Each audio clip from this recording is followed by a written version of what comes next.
Gentlemen and ma'am, thank you for being with us today.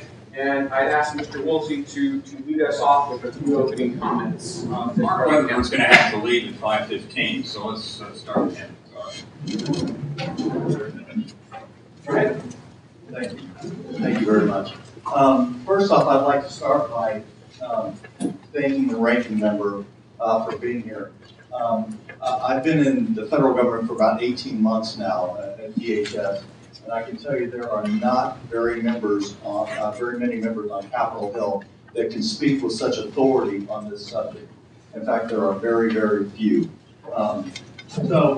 Rachel wanted me to weave thoughts about the economy into my remarks, so I'm not very good at that. I'm a cybersecurity guy, but I'm going to try to talk about it just a little bit. And I do have some prepared remarks I'm going to try to stick closely to, because if I don't, I will talk for probably an hour and a half. I want to talk about two things today. One of them is the role of government in cybersecurity. It's something we have spent a lot of time on at DHS and actually in the executive branch, trying to figure out exactly what is the role of the government. And the second is how the United States might use cybersecurity as a catalyst for economic growth in the nation. So the first issue, as I said, is something, probably not a day goes by that we don't, in some form or fashion, talk about how do we, as the federal government, we as the Department of Homeland Security, interact with the private sector on cybersecurity issues. As you probably know, we work very, very closely with all of the CERT organizations, all of the ISAC organizations around the nation in not only responding to, but helping private sector organizations mitigate and react to cyber events. And these are not trivial issues when we're talking about big policy issues of how the government, the federal government should respond. And I appreciate the comment from the gentleman over here on what is state and local government's role, because you probably saw from my bio, I worked for Governor Schwarzenegger as the Chief Security Officer for the state of California, and I was also the Chief Security Officer for 2 governors in the state of Colorado. And it is a tremendous challenge at the state and local government level to deal with these kind of issues that we're dealing with at the federal level. I want to talk about a couple of things, just example kind of things to think about. So what is the role of government when a toxic waste spill occurs and an entire community is endangered? Typically, the government monitors the situation and the private sector cleans it up. What is the role of government when a hurricane destroys miles of high voltage transmission lines that supply electricity to cities and then endanger the safety and the economy of the citizens of those? Again, government plays a little bit more of an active role. I think we saw a little bit of that with Hurricane Sandy, but it really is still the private sector that cleans up after these things. And as Director Woolsey and I had a very spirited conversation, and I know you're going to talk about it more. What is the role of government when you think about things like geomagnetic storms, solar flares, and impacting the electric grid, and impacting transformers that could perhaps cause outages for months at a time? And associated with that, an electromagnetic pulse, which really has the same type of effect on the electric grid and on transformers. What is the role there between the public and private sector? Who has the responsibility for hardening these transformers so that they can be more resistant to this? And whose responsibility is to maintain a supply of spares? And remember, and I know the director will talk about this, these transformers are big things. It takes 2 to 3 years to make one of them. They cost millions of dollars. There's only 1 or 2 actual manufacturers in the continental United States. Now most of them are made overseas. We can't just put one in the back of a pickup truck, and they are difficult to move around. When one goes out, local economy can be affected by that. And then closer to home and more time, what is the role of government when a threat actor institutes a denial of service attack against the banking and finance industry that threatens a bank's ability to process transactions for the customer. As you know, we've been dealing with this literally on a daily basis since last August. The DHS, working with the FBI, the Department of Defense, and the Department of Treasury, and a number of other people, have worked very, very closely with the chief security officers and the rest of the people at all of the major banks. I mean, it's almost like clockwork. Every Tuesday, we get notification of which banks are going to be attacked and when for that week. We got it this morning. We know who's going to be coming up over the next couple of days. But what's the role of government in helping a private company react and respond to these things? Again, it's not a trivial issue for how we can look. In fact, there's very strict protocols for how a company can request assistance, and then how we can go back and help with that. So the chairman talked a little bit about the sharing of information, and I think that is really one of the things where we have a direct responsibility. We have a lot of information. We don't have all of the information. I think that the private sector is developing a tremendous amount of threat and vulnerability information themselves. But we have a lot of it, and unfortunately, in many cases, this information becomes classified, which makes it very, very difficult for us to share that back with the private sector. I know when I was the chief security officer at NERC, I had many very security conversations with government organizations.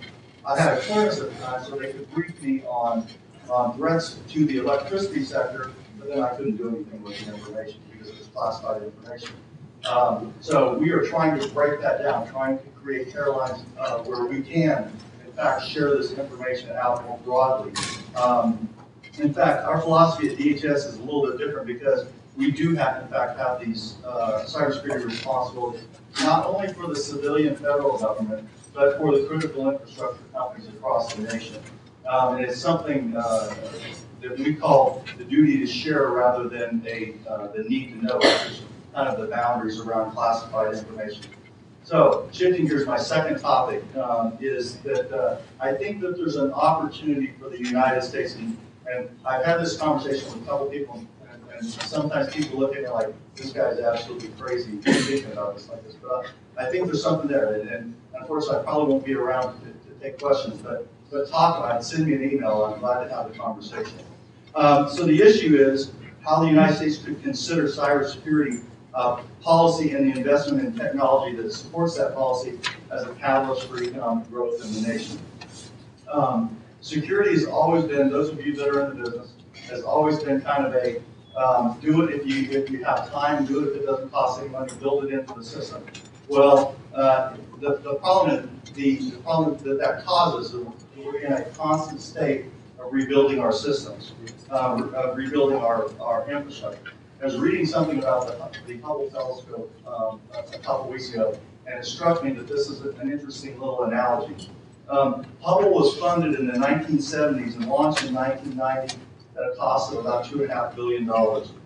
As most of you know the rest of the story, almost immediately, once Hubble was up there, they realized that the main mirror was flawed, so they had to put together another program to go up and fix it. The fix to the Hubble mirror cost $1.1 billion. 3 years after they put something in space, it cost $2.5 million. So the cost of fixing it cost almost 50% as much as the initial cost of deploying. That is exactly where we are in the security business today. The vendor market around these bolt-on security products and services is all about this constant rebuilding. And there is some economic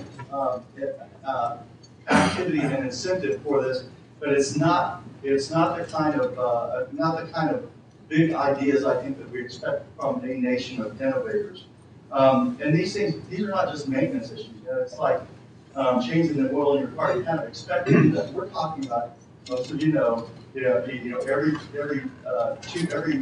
the first Tuesday of every month, past Tuesday, Microsoft product, and then all of the rest of the vendors, they're constantly releasing these these patches and upgrades to their systems to fix the defects in their products. And almost all of our critical infrastructure systems have security flaws that could have been corrected during the initial design. But most of you know, most of these systems were designed and put in place 20, 30, even 40 years ago before we really had to worry about cybersecurity, and certainly before the things that we're facing today were things that we had to worry about.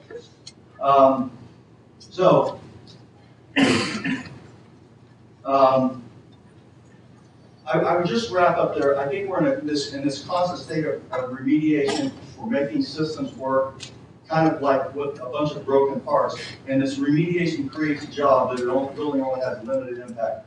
So this is the next big thing. And I just call it Cybersecurity 2.0 here. I know that I'm not the first person to say that. But I think it's a way that we can elevate the United States to distinguish us from other nations as a place to do safe security, safe business. Cybersecurity 2.0 is where we can begin to design security into every critical infrastructure system to make the United States the safest place in the world to develop and host systems and applications. Just like you go into any manufacturing facility or any plant facility in the nation, there'll be signs up for safety, use your hearing, watch where you're stepping. We need to make security as ubiquitous as safety in most of these types of facilities. And then finally, after we finish this initial remediation of fixing what we have, which is really important, and it's going to take some time to do that, I think that's when we have to think, that's when we can start thinking about establishing standards for good design in our new infrastructure that we're going to be building around cloud and mobile applications. And if you haven't been paying attention lately, the cloud and mobile applications is the future. In November 2011, in HBR Harvard Business Review, Andrew McAfee called cloud computing a deep and permanent shift in how computing power is generated and consumed. This is inevitable and irreversible as a shift from steam to electric power in manufacturing, which was gaining momentum in America about a century ago. That's cloud computing. I hope that's not a surprise to anybody in the room, because nobody is buying infrastructure anymore. Everything is going into the cloud. I mean, no individual companies are buying infrastructure anymore. So, here's the question. I apologize, I'm talking so fast. I have 3 minutes till I have to leave. And thank you very much. You let me go first.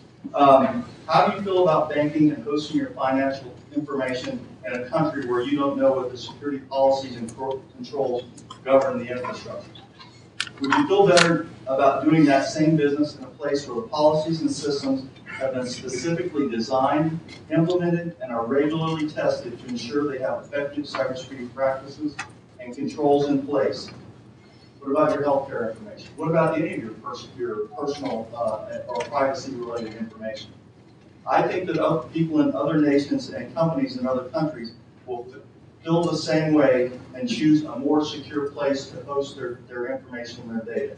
There's very little disagreement that the next generation economy is already information-based and becoming more so every day. This means that we cannot continue to treat security as a bolt-on afterthought. It must be designed and built into everything, and I think that can become a differentiator for the U.S. economy. Made in USA can actually mean something.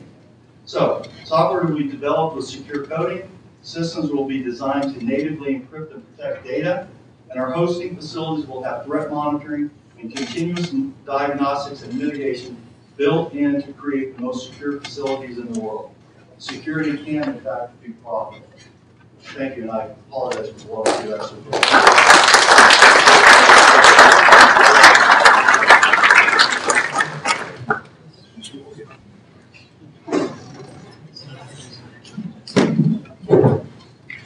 I'm going to walk around a little bit while I talk. You've probably never been part of a rock group if you have. I was about 10 years old, and my father and I were going fishing one day, and I got up and went into our living room in Tulsa, Oklahoma, where I grew up, and he had spread out on a card table, he was a trial lawyer, a whole lot of yellow pads, and he's taking notes and putting slips and books and so forth. And I said, Dad, what are you doing? And he said, well, I'm really sorry we're going to have to put off the fishing trip. He said, I'm getting ready unexpectedly. A trial coming up Monday, and I needed to get a lot of work done. I said, well, what are you doing right now? He said, well, I'm preparing my opponent's case. I said, well, why would you do that? And he said, oh, that's always the way you start. And furthermore, he said, not only the case you think he's going to offer, but the strongest, most powerful, nastiest, most sneaky and crafty thing that is possibly imaginable. Prepare that, figure out how to defeat it, and then your work. I always thought that was kind of an interesting approach toward things. Let me suggest an approach a bit like that today with respect to Messrs. Kim Jong-un and Ahmadinejad. Not just that they might like, or some of their buddies in other countries like China and so forth, might like to steal some money from us, and that's a serious matter. We have to protect and deal with all of those issues. They're important. But that their objectives are a lot worse than that. Now, it's a common way of discussing these issues to say that somebody, fill in the blank, Ahmadinejad, they're not crazy. If they did that, we might go back and attack them or even use a nuclear weapon, and they're not crazy. Well, there's kind of two parts to crazy. I once wrote a paper on Hitler as a diplomat, and I can assure you that although his objectives were absolutely hideous, to conquer Europe and run it for 1,000 years in an empire and kill all the Jews, his skill as a diplomat was superb. From 1933 to 1939, Hitler had the chanceries of Europe eating out of his hand.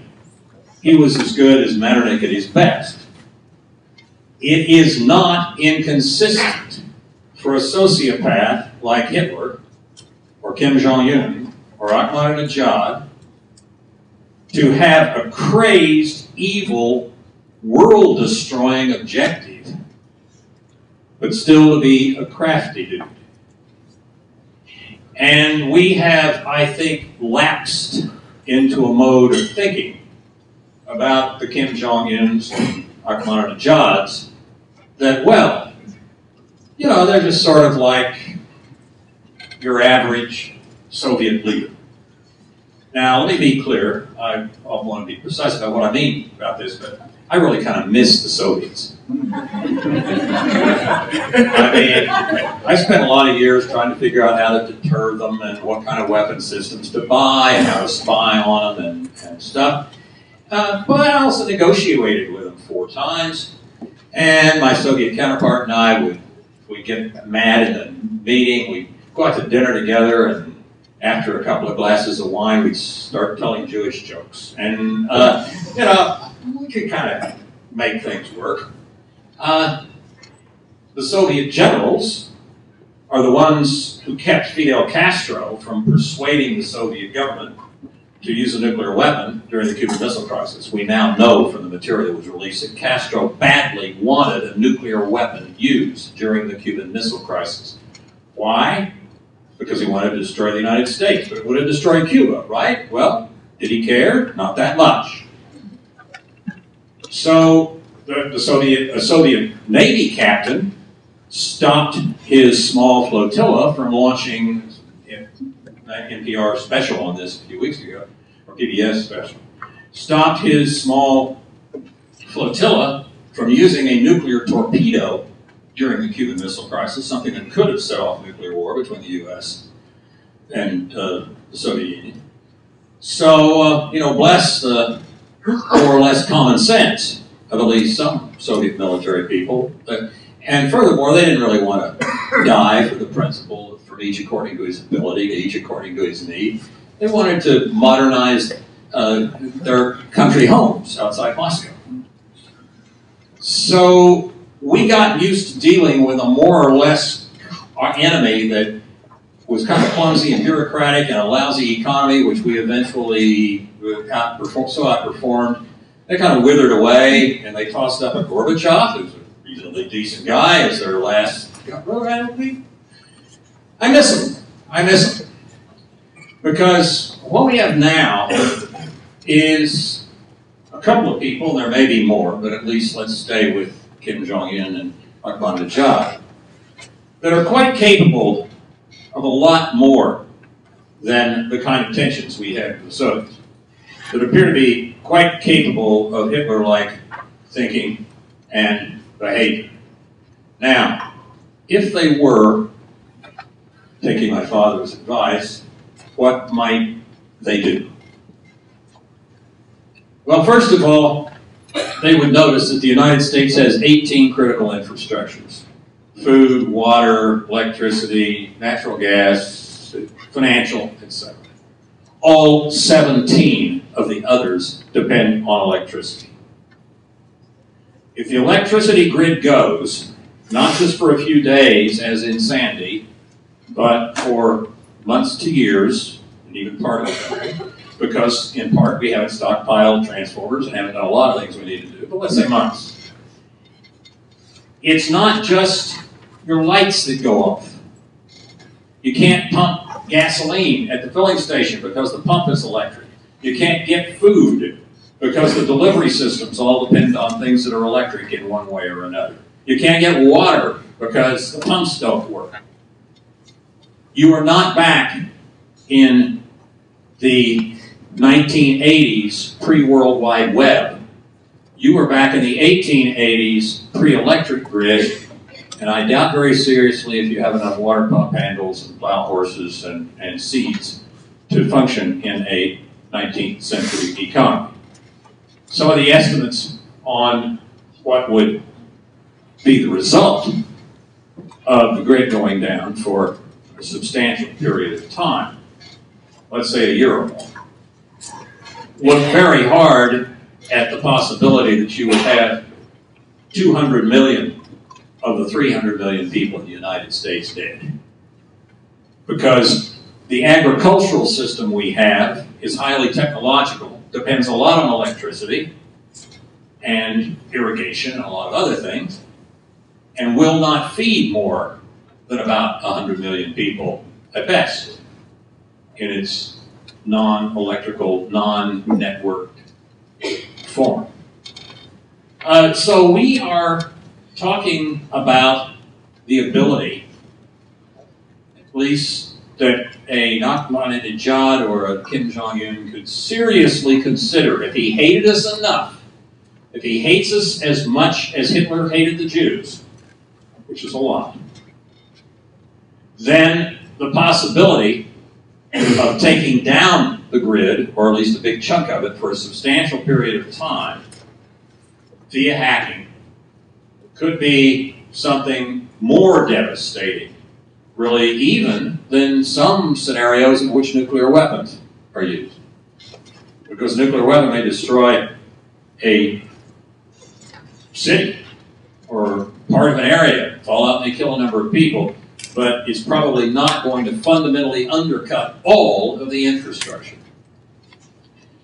So what about the possibility of North Koreans or Iranians or somebody else hacking into the grid?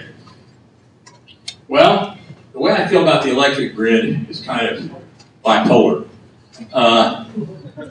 It's true, as the National Academy of Engineering said not too long ago, that in a way it's the most remarkable invention of the 20th century. It's huge, it covers the continent, it's a just-in-time system, and generally speaking, except when there's a big accident, it gives us all the electricity that we need, and it's really kind of amazing. On the other hand, I feel sort of like Henny Youngman. Take the electricity grid, please. It is, for the first instance, highly fragile. It was put together beginning in the 1880s, really because Tesla went out over Edison. A series of alternating current, long-distance transmission systems followed in smaller areas with distribution, what usually goes on telephone lines, but it is a just-in-time system, so if any part of it is interrupted, a lot of things can be thrown off. It also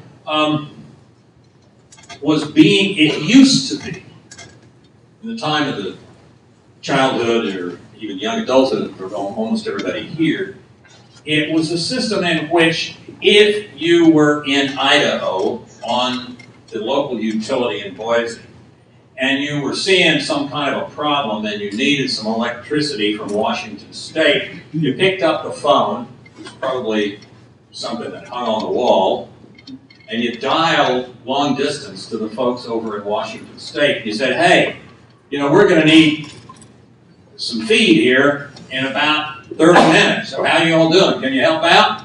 Oh, yeah, well, we can do that. Well, it was a couple of guys, and if they communicated after a while by computer, it was local software that some vendor had fixed up so they could talk a bit faster than they could on the phone. But it'd be pretty hard for anybody to get into it. Then in the mid-1990s, we got worried about Y2K. And so we started basically putting the electric grid on the web as we modernized it in such a way that the software worked so it wouldn't crash in Y2K. So it went on the web, the SCADA systems, the supervisory control and data acquisition systems. And about the same time, at the end of the 90s, we basically decontrolled electricity and let it operate on an open market. So you now have an open market all over the country on the web with a lot of very standard software and the control systems operating on systems that lots and lots of people know how to hack. We did all that. We did it in the 90s. And so we now have a system that at least important parts of it can be thrown off relatively easily. I'll use an example the Department of Homeland Security cleared to go on CNN about 3 years ago. I don't know why. I don't think it should have been cleared, but they did, and it's all over the web.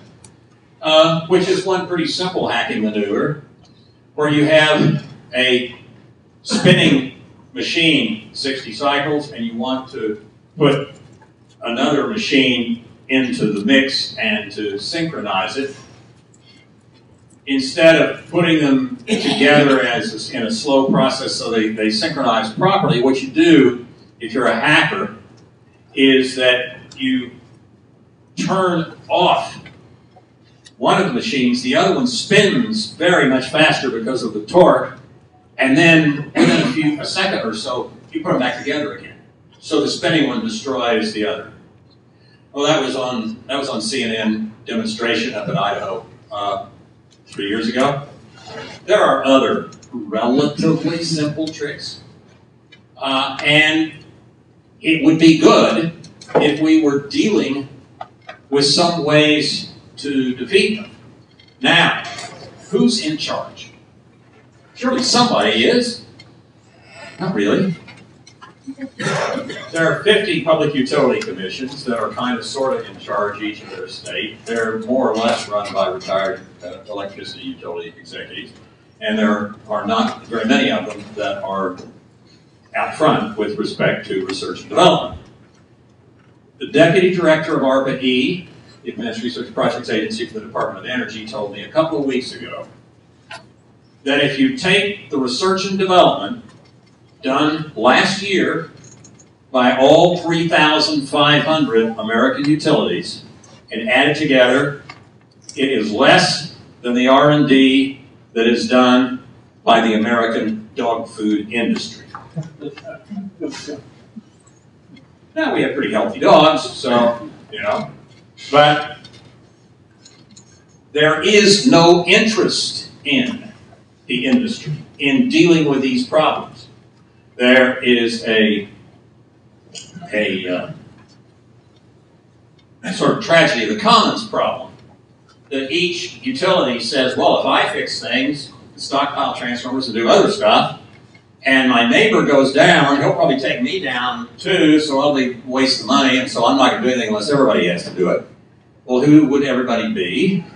Certainly not 50 public utility commissions. How about the Department of Energy? They've got an assistant secretary and a small staff that does some studies. How about, but you kind of look around and try, how about FERC? Yeah, well, they regulate the cost of transmission. That's about it. How about NERC? Well, they regulate some aspects of distribution. That's about it. Well, is anybody in charge? No. Why don't we have a national energy strategy? Because nobody's in charge. So we are in a situation where that whole set of issues is extremely troubling. Now, since I've been so happy and optimistic, let me leave you with one other, I'm afraid, rather difficult problem. We heard about electromagnetic pulse, and it is true that about once a century we get a solar event called the Carrington event that is a huge electromagnetic pulse, naturally caused, and the last time we had one, which was a century and a half ago in 1859, there were a few telegraphs and so forth around, but everybody is quite clear it was an absolutely devastating electric storm. There have been smaller ones that were still quite devastating to more modern electronics in the more recent era in the 1920s. But the most data comes from the Russian and to a limited extent the American open air nuclear detonations that occurred in 1962 before the Atmospheric Test Ban Treaty took effect. And there were not too many transistors, I mean there were some transistors, there weren't too very many integrated circuits around then, but there were a few.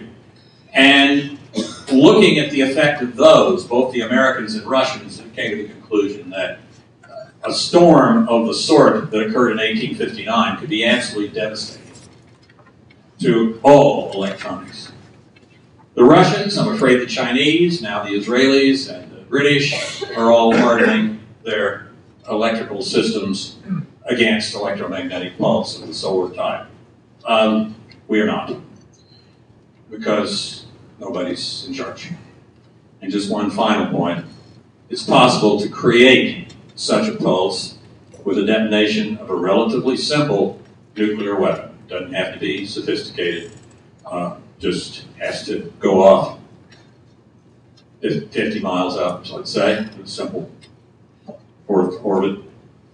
So we have, to put it mildly, a very major cyber problem that is a first cousin to an explosive problem. They all have to do with the vulnerability of the electric grid, the fact that we have not done a responsible job in taking care of our infrastructure in such a way that we can keep something like that from happening. We've got a lot of work to do. Thank you.